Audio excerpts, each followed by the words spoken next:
Welcome back to the Joseph Graham Show. Today I'm with Jon Sheldon of Belleau Wood Coaching. I believe I said it right. I know you said it was French. I'll let you repeat it in case I didn't. But I actually met you for the first time right now. But here's the thing, I'm a sales guy. And the way he wrote the email to get my attention made me pause because I've been doing podcasting for a while. I have had a ton of people reach out. Most people I say no to because they just really don't have that great of a hook story or connection. But in your own words, Jon, who are you and who do you help? Yeah, so appreciate you having me on, Joe. It's an honor, and thanks for the compliments on my email. Yeah, and you said it right, by the way. It's Belleau Wood, so well done, Okay. sir. Well done. Um, but yeah, so I'm a coach, right? And that think in this day and age that means a lot of different things to a lot of different people. So I'm a performance small unit leader and teams coach, and what that really means is that I like working with people that are sales directors, building the business, growing teams, and still actively doing the work at the same time. So I don't necessarily work with a ton of, I would say, like boardroom CEOs, while they're still obviously doing their job. And I don't mean to offend people when I say that, but I'm more specifically working with what I call that small unit, which is owner operators, right? People that Hmm. are actively doing the job, managing teams, still doing the work and pushing forward. And my work is that I like to call is, radically honest. I think that's where a lot of people hire me. Uh, I feel like I'm directly empathetic as well, where I call out what it needs to be called out. But at the end of the day, I think that we're all humans, right? And Hmm. we need to figure out our most important piece of who we are, which is where I get into some of the deeper work I do, which is called building your performance blueprints. Hmm. No, I love that. It's almost like what I'm hearing is operations. You deal with people that are actually action takers, not Yes, the correct. bigger CEOs that are just pushing a vision and making other people do it. You like to get into the nitty gritty with them, the Yes. systems, the processes. Funny, I actually did a post this week that you don't rise to the level of your dreams, you fall to the level of your systems and processes. And it's just been Yep. something I've been thinking of. And I think so many, and let's start with this, because a lot of people that listen to this show are either sales professionals, because I have won a bunch of sales awards, or they're entrepreneurs starting their businesses, starting to grow them. But I think a lot of them don't have the right processes and systems in place. How do you help people even identify it? Because most entrepreneurs and business owners I know, a little bit ADHD, a little bit all over the place when they're starting out. How do you help them even get that structure going? Yeah, that's a great question, man. I think it starts really with internal decision-making systems. I think that's the number one thing that I like working with people on, or at least needs to happen first. And that's really where the work that I learned a lot from my time in the Marines was like having these solidified ways to make clear decisions and having a systematic way to do that. And then we can work on the external systems that we do, like for like follow up and all that type of stuff is all great, grand, and wonderful. Definitely more on like the advising, consulting side of the work that I do, but really those internal systems, those decision making systems, what I used to call an idea filter, now I call like what I just mentioned more of a blueprint of when things come up, when you know that you're being purposeful. How do you challenge yourself and bring you back to that point of action, right? I think that's where, to your point, most people have this level of like high intensity, but also maybe a little bit disorganization. And it starts with, and I'm pointing to the brain, like it starts with up there. How do we Mhm. how do we organize and how do we practice making good decisions and a clear framework to make those decisions. And then we can start working on the external operating systems that make people really thrive. Mhm. Well, because I think a lot of times people get an idea or a dream, whether they're in corporate America in the sales world or they're in their own business, but they don't know what to do. And then they hear the gurus say, work harder, do more, hustle, whatever the Yeah. dumb Yeah. thing is that come out their Yeah. mouth. Yeah. Yeah. And they don't even know what to do. So they just work harder. But I think what you said there makes sense. First, you have to identify what is the actual process that moves the needle for me and get to me the results I need. If you don't know how to work harder, working 12 hours a day isn't going to do anything but make you spin your wheels. So, with this Yep. internal dialogue, how do you help someone start to do that? Because I know a lot of people are like, oh, I want to learn sales or I want to learn marketing or whatever, but they don't know how to do it. How do they even start to get for lack of a better term, that internal compass. Yeah, man, you're stealing my thunder here, man. No, it's part of it's part of this idea that I have of, it really started with this. My career spanned, I like I had mentioned, I was in the Marines right out of high school. I was an infantry squad leader. Did a couple deployments to Iraq in the early 2000s. Was in some pretty legit combat, and when I got out, I got into financial planning, which, for most people out there, it's more sales than most people think.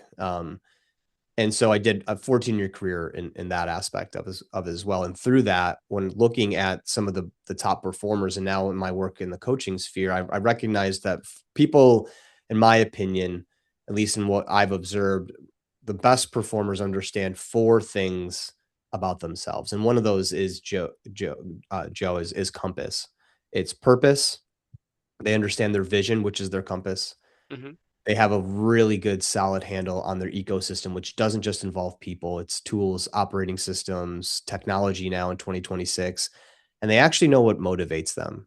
There's this always this topic of like just be disciplined, but you don't just wake up as a toddler and are a disciplined person.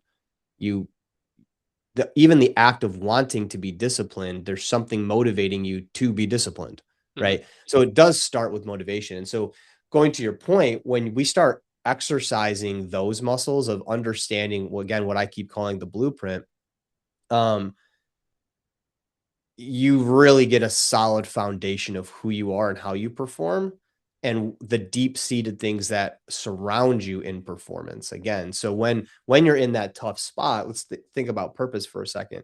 When you're in that tough spot, if we have never connected, everyone's got a purpose or maybe a sales goal, especially if we're talking about sales, like that they get connected to. But if we can't connect that to something real, that's something deep seated inside of us of what our purpose actually is, it's really easy to have a bad quarter, which turns into a bad year. Same Hmm. thing with business, same thing with at home. Right. And so I think it starts with the internal work too. And I think that's what most people get surprised that I talk about is you have to start there. Yep. You have to understand that, right? You have to understand all four of those aspects, in my opinion, and probably a lot more, but you have to start at least understand those at a deep level. Otherwise, you're going to keep running into obstacles and roadblocks. And so at some point in time, you're just not going to be able to figure out how to get it out because you don't understand the keys to your own success. Hmm. Well, no, I love that because even and I've done over 290 episodes on my show, and I've been on a bunch of people's shows. And everyone talks about doing the inner work, but you actually laid it out, actually figuring out what's your purpose, what's your Mm, passion, what's your plan, and how you're going to get there. Like, I'm not, this is going to sound funny to a lot of people. I'm not money motivated. I can make money at any time. It's not a thing to me. But if you said, hey, let's go run a marathon in New Zealand next year, which is I'm going to do, cool. Now I have a goal. Now I'm like, oh crap, I need to fund it. Wait, my family wants to go with me. I have to fund this. I have to figure out what am I going to do to get there? Well, what tools do I have? I could do my day job. I could do my sales coaching. I could do my practice, what it is. And I think most of the time people just have the idea, well, I want to make a bunch of money. Why do you want to make a bunch of money? Well, I want to do cool mhm. stuff. Well, what do you want to do? Is that kind of what you do? You're like, okay, cool. I get that you have this vague, fuzzy dream, but what's one goal that you can actually focus on? Because I know in neuroscience and in life, if I have a goal, and I'm sure this is in the Marines too, if you have a Mm. goal or a set thing, you reverse engineer to get back to it, you're going to hit it a lot farther than, oh, I just want to go to New Zealand with no purpose. Yeah, I think that's a big piece of it. I think that's where that compass or that vision piece comes in, is really establishing like I encourage people to do what's called a day in the life. So instead of doing like a vision board where you put up a house and a car and a vacation, which is all materialistic, and if that's part of your vision, that's amazing. Those are part of mine too. But really a day in the life, like describe the life you live 3 years from today, like even on how you feel. And I think that really throws people for a loop a lot of times when you start using those words, feelings, especially with really go getters. It's like, "Ah, I don't really want to do that work." I promise you, the top performers understand this stuff. Hmm. They're really tapped in. I always think it's hilarious, especially with guys specifically. Like when you start using those words, feelings. The dudes that I know say I love you the most are all like really hardcore Marines or SEALs. Hmm.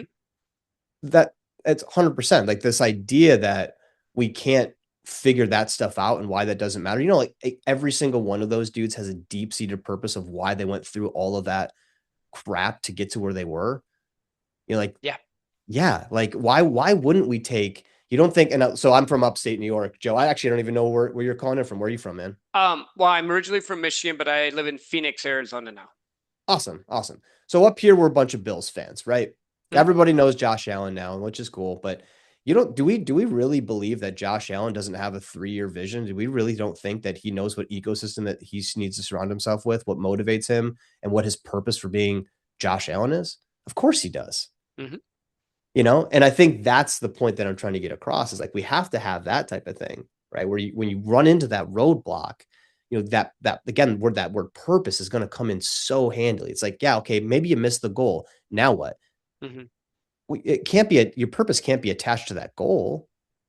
Your purpose has to be something vastly different because the goal is the vision, and you might Yeah. hit that and you might not. You know?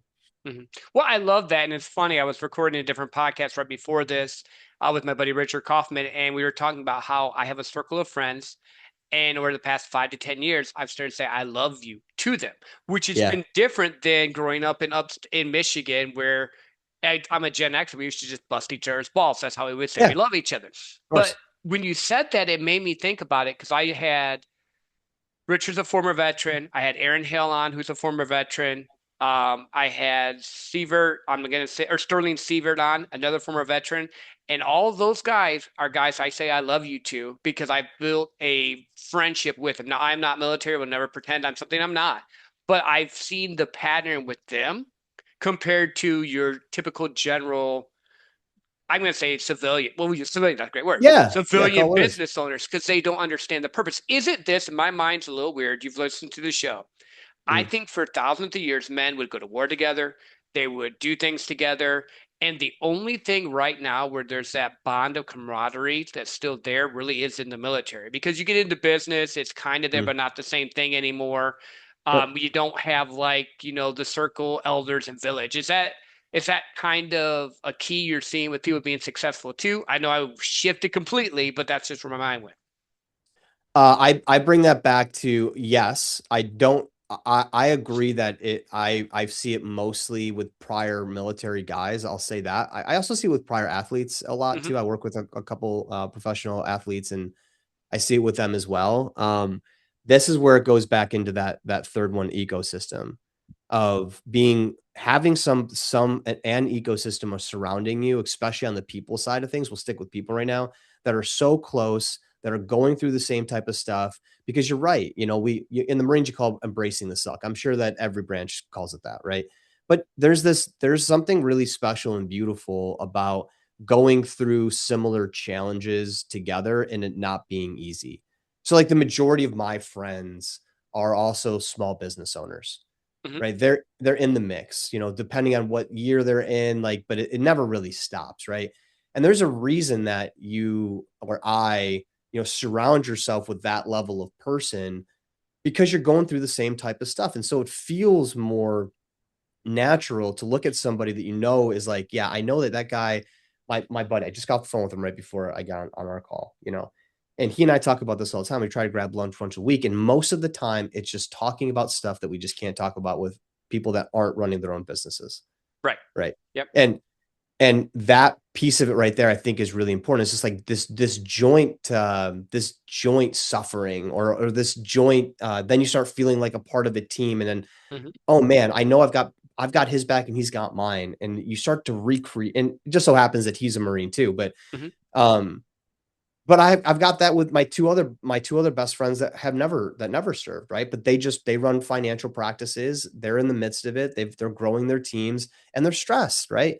And I Hmm. think that's a piece of it is like when you go through this hardship, when you go through tough things, when you're trying to accomplish really great things, and call it what it is. A lot of people, when we say like hard things, it's like it doesn't mean that your world's falling apart. It may just be that you're trying to aspire to something so much bigger Hmm. than you've ever had before. Like outside looking in, be like, man, you might live a great life. Yeah, I would say most people would say that, but that doesn't mean that internally I'm not trying to go to the max, right? And then you have to get into this talk about what defining what actually success means before you burn out, right? Hmm. But I think you're spot on, man. I see it in the military, and I definitely just see it in more people in general that are going and are doing tough things, Yeah. that are doing just categorically tough stuff. Yeah. Well, and it makes sense because, like, even with my like sales organizations and stuff and having to kill to eat, for lack of a better term, it Yeah. puts you in a pressure system that most people don't experience. Owning your own business puts you in a pressure system that most people don't experience. So we have purpose and we have ecosystem. Do you want to go to two or four next? Because I know I'm not going in order, but I No, just that's like to okay. jump around. Yeah, no, I mean, I think vision is like you already talked about, is that compass. My father, we've got this very old hunting cabin up in the Adirondacks. It's a generational thing. My grandfather's cousin, I think, was the first one that bought it like 75 years ago or something. There's no electricity, it's whatever. But either way, there's a guy trip every year, and this Hmm. this will go somewhere. Um, and one of the things, anything north of this road that the cabin is on, the next thing that you hit is literally Canada, right? So Nice. we're hundreds of miles away, and there's not a single town between there and Canada, right? Now, why is that important to say? Because if you go north, which is the way to go to Canada, right? If you go north and you lose your way, you might not find your way back. And so, what he used to tell me, I'm using the word that you brought up because I think it's really powerful, is my dad always told me, never go north of the cabin without your compass. Hmm. Never. A couple of years ago, and I've taken that very seriously. A couple of years ago, my favorite place to hunt is actually north of the cabin. It's just really beautiful, honestly, Joe. And there's a lot of rolling like ravines and beautiful views. And so, but I was a couple miles back there, and I'm very comfortable in the woods. But I had spent a long time walking, just being by myself and not looking at my compass. Hmm. And before I realized it, I didn't recognize anywhere that I was. And it's so interesting when you're in the deep woods of how quickly you can get turned around. I was walking the totally wrong direction to a point where I wandered into a very small pine tree forest. So they're only like 5 or 6 feet tall, and you can't see like 3 feet in front of you. I tripped. I almost fell off a cliff. True story. I would have died. Hmm. And I looked at my compass and I was like, I am way off course. And I just started hiking south. I Hmm. just, I was going north. Now I go south. And sure enough, I hit the road because the road goes all the way across. Hit the road. I was like 5 miles off course, man. Hmm. And this is what happens in life too, right? It's like, make sure you bring that compass with you through the decisions, trials, tribulations, everyday life. And if we don't, how will we ever know, not only if we get off course, like how will we even know if we get off course? And then when we get off course, how do we know how to get back on track? I Hmm. think that's something that we don't talk about enough. We always talk about going in the direction, but we Right. don't talk about enough when you get lost or you get off track, how do you get back? There's a big piece of that too, man. No, I love that. And I want to go there because I'm thinking about it. A lot of people fail forward, but they could avoid the failure if they had the compass in their hand instead of Yes. wandering and getting in their head. I'm just using your analogy and running into the pine forest, which looks cool, but there's a cliff right there if you don't pay attention. Yep. And that's huge because I think so many times when we try and do it alone, that's what happens. I think you have to have people, like you said, your best friends that you talk to, the people that you talk to, us developing a relationship. We're friends now. You're stuck with me. That's how I view this. When you Love it, come on my Joe. Wouldn't show, have we're it any other way. friends. Yeah. And so this is my thought here. How do you help people develop their compass? Because so many people think they have it because, well, I'm going north or I'm going south, but that's not a defined point. How do you help them get there?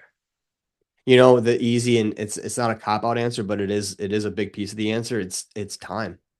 Most people never take the time to actually do that. They do it Hmm. superficially. They'll sit down for a half of an F, like they'll sit down for 15 minutes on their couch and be like, "Oh, this is my new goal." And that's their compass. No, like take the time and answer the tough questions, right? The the tough questions that you need to ask yourself of like not only where is this going, but where did you find when was the last time you felt truthfully on track and where were you going then? One of the things that I love to ask people with their vision is everybody can write a vision statement, but what are the non-negotiables of that vision? Right? If we're talking about goals, that's great, but what are three things that have to happen? And then Mm, the most important part, in my opinion, is you have to pressure test all of these. All four aspects you have to pressure test. And the how you pressure test it um, with the vision is you ask, what are the three non-negotiables that have to happen? And the other one is, does it scare you? hmm. Is this scary? Because Oh, if that's it's good. not, yeah, because if it's not, then maybe we need to go back to the drawing board here. Maybe you haven't taken enough actual time. So when I'm doing this for like a workshop, we're spending probably a solid hour answering and asking pointed questions and coaching through just that piece of it. Hmm. And then go write your vision. Let's Yeah. let's leak it all out and then go take the time in the afternoon to do it. But take actual time and challenge yourself on the vision because people don't. They do it in a biosphere, man, and they let it rip and they're just like, yep, I got it, check in the box.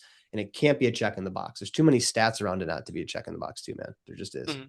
No, I love that because I've been in sales 20 years. When I first started out, I wanted to break 100,000 because I never had done it. Yeah. Now, if I break 100,000, I'm gonna be pissed. That's not my vision, my goal anymore. I just use the monetary number. But looking Yeah, yeah, at yeah. different things, how do you get people to or not do it, but when you said this, I thought, is my vision scaring me? Because my problem, and I know myself, is I have big fucking goals all the time. You see the awards, I crush these goals, and then I just make a new goal, but those goals don't excite me anymore. So I've had to learn, okay, great. I can just keep doing sales. I'm gonna win there. That's not an issue for me, but it's not um purpose, passion, plan anymore. That's just systems, Yeah. processes because of it. How do you help the entrepreneur that runs into that? Because a lot of times I run into, and I have friends like this, they have the business, they have the stuff, but they're not fulfilled. Does that go back to the three non-negotiables because they pointed towards something, but they didn't actually have a set destination, what they wanted? They did what someone else did. Yeah, I think that's a piece of it. I was actually, I think there's a couple things I would tell you actually. First is most people actually have a really tough time, especially like we'll use you as an example, right? Highly successful sales guy, been doing it for over 20 years. Awesome. Most guys in your situation, at least entrepreneurs that I run into, have a really hard time defining growth. They don't know how to define it anymore. What does growth mean? I was working with a client a little while ago, and he challenged me on the same thing, and I love that type of stuff. Like, yeah, what does it mean to you? And I go, man, you know what? I don't know if I've answered that in a while. What is a definition of success? One of my longest clients that I have, he's been working with me for probably over 5 years now, continuously. That's one of the first things that we talked about. He was continuously kind of like you just said, like I've done this, I've done this, I've done this. And I go, well, what does success mean to you, man? Hmm. Couldn't define it. That's a problem, right? Because if we just keep putting these check marks in the road and we don't define what success or growth actually means to you, then we don't know what that means. And I'm very transparent, as you can probably tell already. But um, what I came up with, and when my client challenged me on what does growth mean to me, the only thing that I could think of, I took 2 weeks before our next session to figure it out, and I could only figure out one word. I spent a good amount of time in the back of my brain thinking about this, and growth at my stage means some semblance of peace. Hmm. That's Like, good. what does peace mean to me? And then I had to define that. Like, oh, okay, well, at least I'm onto something now. Because that's not like this goal that I can just check off the box. It's like that's like a feeling or an emotion or a state of being of like, when am I chasing peace? And if so, what does that look like? Because Hmm. that's a little bit more tangible to me in the future by being not so tangible right now, right? I'll know when I get there, when I start feeling that way. I'm not there yet, and I don't necessarily want to be there yet, quite frankly, Hmm. but I know that's where I want to get. I have defined that, Yeah. and that's what I would tell you is this definition of success and the definition of growth. Like it means something different to everybody, Hmm. and we have to define that. And whether it's a sales goal, a monetary goal, lifestyle goal, relational goal, like all of that's great, but eventually, hopefully, you will hit it. And if we don't take the time to figure out not only what's next, but what is this whole thing we're talking about, like life becomes challenging, man, in a way Hmm. of always chasing and never arriving. I did a video on this a couple months ago, like always chasing and never arriving. Yeah. Well, I thought about this because I was super great in sales for a long time. About 5 years ago, I started the podcast and started doing more of the inner work, doing all the different things that you need to do to kind of figure it out. And Yeah. about 2 years ago, I literally started asking myself, are these my beliefs or did I inherit them? Because Oof, I've great question. always heard what everyone else said. And I have been questioning everything from my faith to what I determine success is to what I want for relationship wise. And I'm not there yet. Like I know I'm on that journey. That's the journey I'm now. Like you said a monetary goal, cool. I can reverse engineer that, know how many hours, time, effort I needed Yep. to get there. Yep. That's whatever. That's not even challenging to me. That's just what it is. And do I Right. really want to put the time and effort to do it? Because I might know how to get there, but it doesn't mean I want to do the effort at all. And I think that's where, when you said that, that's what I was thinking was, what would I define as success now? And for me, it is to have the ability to do what I want, when I want, not in the cocky way, but just when I want to do it with the people I love. Because when you said no non-negotiables, my non-negotiables are this. It has to align with my wife and my vision so that in my relationship, my children doesn't get messed with. Love that. It has to align with my values because I don't want to just make money. I want to make sure that it's aligned with what I want to do, who I am, and what I believe. And third, it has to have a component where I can give back and help people because a driver for me is to help other people achieve their goals and dreams. That's why I have the podcast. I want them to Yeah. wake up to a life they love living and find a way to fund it. Now, I know that's still some of that's still vague, but when you said that, that was the family one hit first because that's my big driver because I You're want nailing to it. do it for that. Yeah. Exactly. You're nailing it. And that takes it away from that goal, that like that goal that again, I can see the words in your background. Like that takes it away from that. It makes it deeper than that, right? Now, all the work that I do is not just all in this deep stuff, but it has to start there, Hmm. in my opinion. It has to. Yeah. Well, but most of the people that listen to my show hear me harp on this. And if they're following me this long with all the episodes I've done, they're probably in the same place because I find out that the people that normally listen to you are either a little bit behind you or going through that same process because I'll get Right. the same type of questions. Um, I don't think it's a monetary issue for most of my listeners as much as what is it that I really want out of life? Because my generation, and I think you're probably a little bit younger than me, I'm 49. We were just told go to work, get the girl, work for one company, and just have a life, and no one defined it. And I've always been on the search of what do I even want it to be? And it's changed like a Yeah. bunch of times. So I think that's the key there, and then having the purpose. You said there was two other ones. Do you want to touch on those, or do you want to just tease people and they have to reach out to you on them? I'm good either way. No, no, no, no, no. So we've covered three of them. We covered purpose, vision, and ecosystem. There's only one left, and that's motivator, right? What actually motivates you? What gets you going? What primes the engine to bake into discipline, right? I didn't, I was always, I thought this is like when I was trying to come up with the fourth pillar, um, it used to be action, right? And I still love action, but again, it was okay. Well, what brings you to action? And it's like, well, discipline. It's like, okay, well, discipline is still again a byproduct of something. Hmm. And I know it's like a big buzzword. It feels like a big buzzword now, at least online, of like discipline equals freedom and all that stuff. And all it's true. But again, we have to understand what actually gets you going, what Hmm. starts the engine. So you can always go back to it to refuel. And a lot of times we use this skill in coaching called borrowing, which means let's go back to the past. When were you so convicted? I love that term. Like when were you so convicted that just nothing could get in your way? And what was that feeling and why? And when we can pull again aspects outside of our current situation, inside of our current situation to build that motivation, it's a lot stickier, Hmm. right? Because you're not just motivated by like a weight loss goal or something like that. It's very common. Something that I've had over the last couple of years too. That does motivate me, but it's a motivate like when I really think about it differently. It's like what I want to feel better. Hmm. Like I want to stay in that constant state. And that's what keeps me continuously motivated and now disciplined about it is that it's a feeling, not just again, going back to that goal, not just a goal that I'm motivated to hit. It's Hmm. now this internal motivation that now you can turn into discipline because the most recent studies that I've read, creating a habit used to be 21 days. Now it's 66. Mm. And from the studies that I've read, it's mostly because of that little thing that's sitting in probably both of our pockets right now, that cell phone or on Yep. our desks, Yep. right?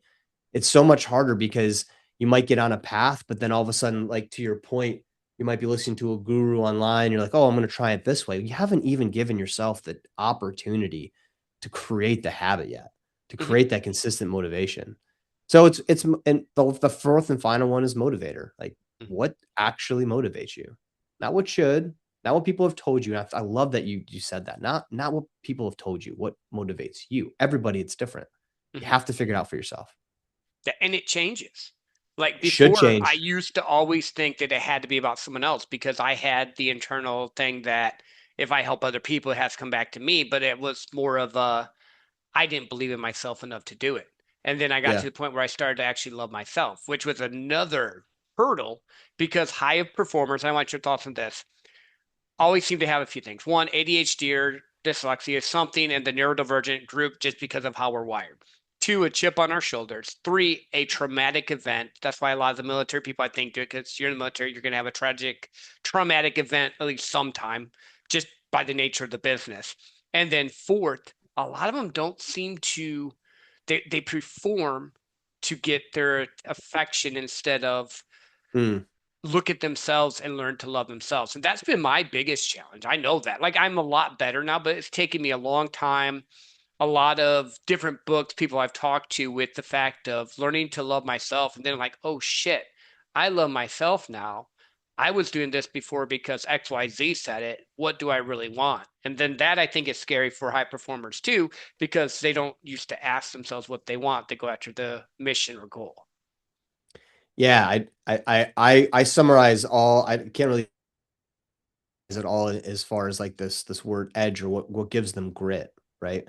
Hmm. Um, I think that last point's really interesting to me because it's I do, and there's a crazy amount of stats on this one as well of, what do the best performers want? And no matter what we all want to believe, one of the top 5 things, actually compensation is number 4, right? Recognition is number 2. And that's what I would summarize your last point is of it's not only recognition from external sources, we need to know and learn how to recognize ourselves in Hmm. a sense of like of being proud of what you're accomplishing and not needing the other stuff, right? But no, I agree that I think that high performers do have an edge. They always have that kind of dog backed into a corner. This happened to me, and I've got a chip on my shoulder. I'm going to fight. When I first started out in financial planning, Joe, you'll think this is funny. I had I had a printout of a Frank Sinatra quote that said, "The best revenge is massive success." Hmm. you know and that was more of like revenge on I'm going to prove that growing up in a small town being what you consider a dumb grunt, like I'm going to prove it to myself. I'm going to prove it to past relationships or whatever. And I'm what I'm really thankful for.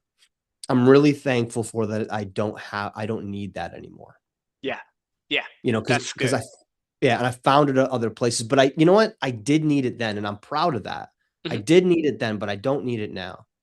There's no point of revenge on anything. It's more of a prove it to myself at this point in time. And back then it wasn't. It was always about I got to prove it to this person, that person, Hmm. whoever, you know. But now it's more of really again as I do the same work that I try and preach, and we're no one's perfect, right? But as I go through the same work, it to me it's I'm really thankful that it goes back to my family, to my Hmm. wife and the life that I want to give her and me, right? And that gives me conviction now. It's not revenge, it's this prospect of like, "Oh, I know I can do it, so go do it and Hmm. build something better for others." But yeah, I think high performers, like you mentioned, have all those aspects to it. That yeah, it's hard. I'm thinking through the top ones that I can see right now in my brain, and it's this like very gritty desire and chip Hmm. to get out of their situation or whatever that might be. And most of the people again that I've seen, that have get into sales or get in starting a business that don't necessarily that have had a pretty easy road, I think they struggle. Oh, they do. 100%. Yeah, right. And and then when you run into those rare ones that you're like, oh man, your dad was a doctor or whatever that way it might be. That's when it comes in of, yeah, but I'm going to prove him wrong. Hmm. There's It's always that almost like, edge. Yeah. yeah, dude, it's always that edge. You're like, there it is. That's why, Yeah. right? So Yeah, I what think you're is spot on there. what is the number one motivator? Because you said that the recognition was two, compensation was fourth or fifth. What are the top five? You intrigued me with that. Yeah, yeah. So top performers, so the number one thing is top performers, and you might find this interesting. Top performers want to compete with other top performers. Hmm. That's the number one thing. 100%, or we get bored. Yep. Yep. Or you get, yep, exactly. Yep. The number one thing is they want to know that the company that they're signing up with, that there's somebody out there that's worth competing against. They want to be around and surrounded by other top performers. That's the number one thing that they want. The hero's journey. You want to be Yeah. Achilles for a sector. You want to do Yeah. the thing that it's the patterns are always there. This is the part that I think people don't always catch. And I say this because you said this earlier. I find I can't do small talk anymore. Years ago, I could talk, and I like football. I'm a Lions fan. So hopefully, I'm going to say it now. Lions, Bills, Super Bowl, that would be great. Love it. I'm going to root that the Lions would actually win one. We've never even made it. But, anyways, I'm normally not good at small talk anymore. When I was younger, I could, but now it's like if you don't give me deep conversation, if you don't give me a reason to talk to you, time is my most precious gift. I'm not going to waste it anymore. I'm not saying I'm a dick or an asshole, but like my wife's taking me to hang out with some of her girlfriends' husbands or boyfriends. And a lot of times I come back home like, we can't do that again. You can go hang out with her. I can't do it. I don't know if that's just because I'm so used to deal with high performers or my time's so valuable to me now. I know that sounds cocky, but I don't want to waste my time.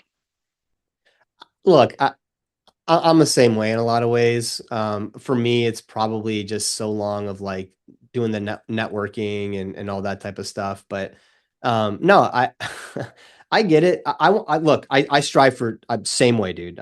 I strive for deep conversations, and I get bored very, very quickly talking about the weather or stuff like that. Like something.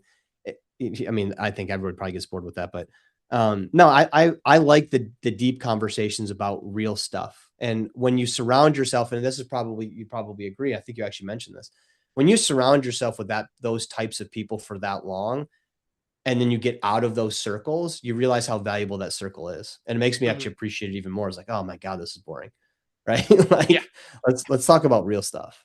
Real impactful, high energy stuff. And you know what? Honestly, I've left friend groups because of that. Not in like a weird, like asshole way, just like Mhm.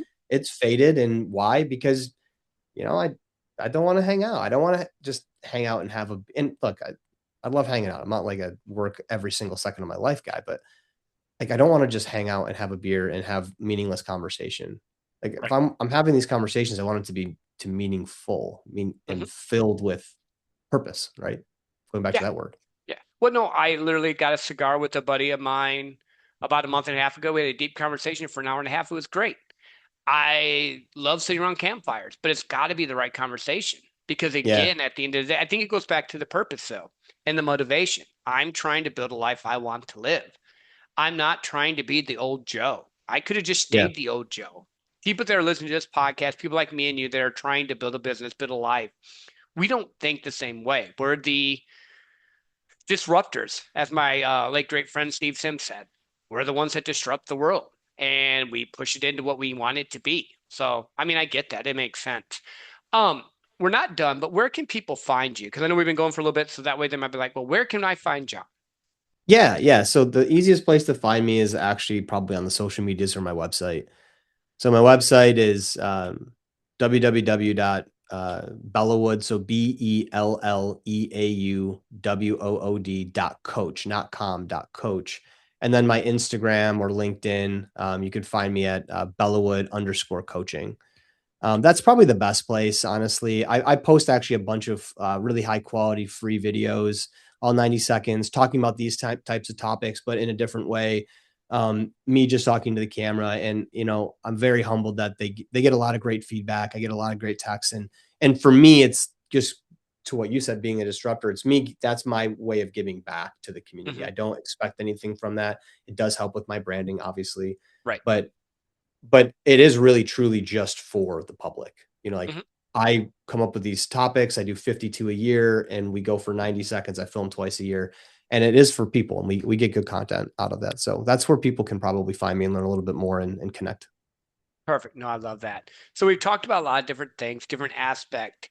Is there anything that you wanted to leave our listeners with before I let you go, or a closing statement, or anything like that? Yeah, I mean, if you don't mind, I'd love to go over my Belleau Wood Creed. It's a list of 4 reminders that I find deeply impactful for me, and my clients have encouraged me. The only reason I share it now, Joe, is my clients like yell at me when I don't. They listen to a podcast I've been on. They're like, "Dude, why didn't you talk about the creed?" Awesome. Um, So it's super simple. And again, it started with it's just for me. Like I built it for me. And the Belleau Wood Creed is because I said I would, I faced my obstacles and they became the way. I learned my enemy, it was me. And I remembered I must die, and so I live. And for me, that those reminders for me every single I repeated, I've got actually tattooed on my wrist. Oh, that's Those awesome. reminders for me every single day, remember me to be a promise keeper. Like because you said you would, be a promise keeper, right? Face your obstacles head on. Don't run. Don't try to find a way around. Like understand what that is. Remember to be introspective. And when you run into challenges, don't forget the enemy might be you. And as much as you want to change every situation around you or people around you, it might be you. And then finally, a lesson that I learned far too young is life is precious. Treat it that way. Right? Mhm. You remember that there's a deadline and the deadline gives life weight and it gives it meaning, So that's what I like to leave people with. It's deeply impactful for me. If other people do get impact from it, amazing. But those are my list of reminders Yeah, that I no, turned I into a love creed. that. I love that. And your clients are right. That tied it with the bow. That's perfect. Guys, I know that you're listening. You know you need to reach out to Jon. Reach out. You know you need to have a compass, a purpose. Do that. Share this episode. And until next time, go and actually go after your dreams. Don't just think about it. Write it down and move forward so that the next time you get into a spot to make a decision, you're going towards your true north, not lost looking for the south. Have a great day.